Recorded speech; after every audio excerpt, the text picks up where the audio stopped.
سوال نمبر 3، سبق میں سے یہ عبارت پڑھیں، اس کی غیر ضروری تفصیل منہا کر کے دوبارہ اپنے الفاظ میں لکھیں۔ قائد اعظم رحمۃ اللہ علیہ نے مسلمانوں کو ایک جھنڈے تلے جمع کیا اور آخر کار 14 اگست 1947 کو پاکستان بن گیا۔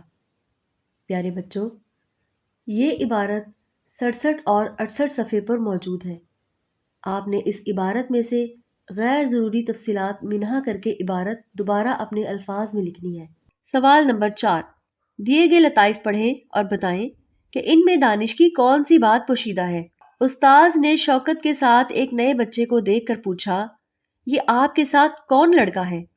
شوکت: جناب، یہ میرا چھوٹا بھائی شرافت ہے۔ استاذ: آپ اسے کیوں ساتھ لائے ہو؟ شوکت: آپ ہی نے کہا تھا جماعت میں شرافت کے ساتھ بیٹھا کرو۔ ابا جان، چڑیا گھر میں زیبرا دیکھ کر بیٹا، جانتے ہو یہ کیا ہے؟ بیٹا، یہ گدھے ہیں جن کو سویٹر پہنا دیا گیا ہے۔ جی بچوں، آپ نے مزے مزے کے لطیفے پڑھ لیے۔ اچھا، اب ذرا غور کریں اور بتائیں کہ ہر لطیفے میں دانش کی کون سی بات پوشیدہ ہے۔ سوال نمبر 5، دی گئی عددی ترتیب پہچانیں اور ہر درست عددی ترتیب کو استعمال کرتے ہوئے جملے مکمل کریں۔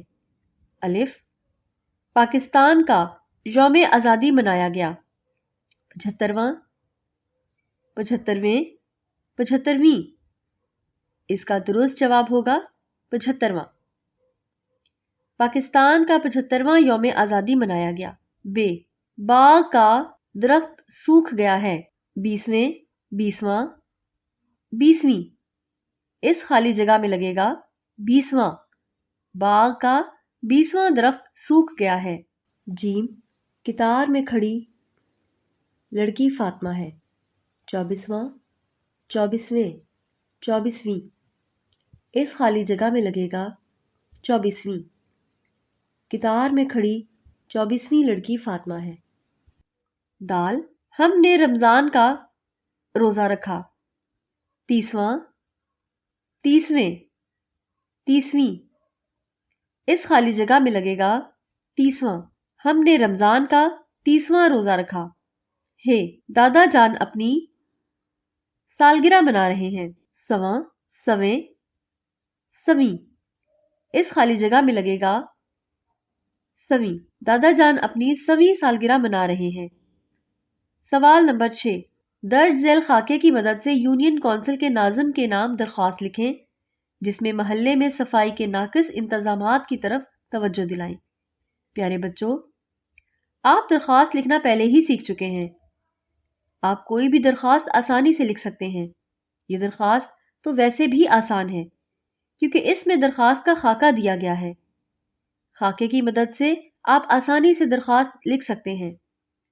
محترم جناب ناظم یونین کونسل، عنوان: جناب عالی، گزارش ہے محلے میں صفائی کے انتظامات ناقص، گلی گلی کوڑے کرکٹ کے ڈھیر، مکھیوں اور مچھروں کی آماج گاہ، ملیریا اور ہیضہ کی وبا کا خدشہ۔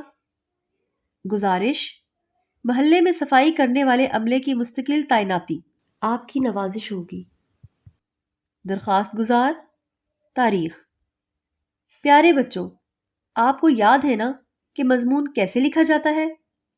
اچھا، اگر یاد ہے تو پھر آئیے سرگرمی کریں۔